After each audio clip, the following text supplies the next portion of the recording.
আজকে বানাবো চাল ভাজা মাখা। তার জন্য আমি সব উপকরণ নিয়ে নিয়েছি। প্রথমে একটা বাটিতে চাল ভাজা ঢেলে নেব।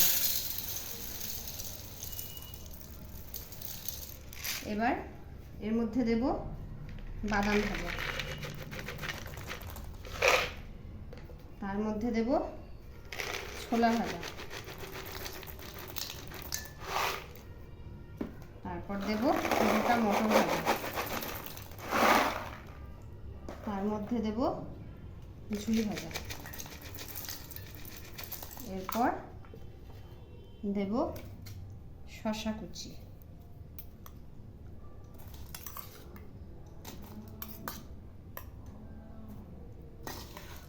এরপর এর মধ্যে দেব অল্প পরিমাণে লবণ, তারপর দেব সরিষার তেল,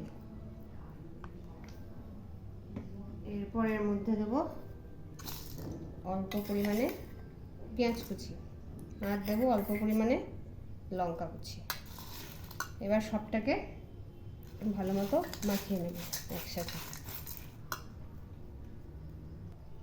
আমার সব কিছু ভালোভাবে মাখিয়ে নেওয়া হয়ে গেছে।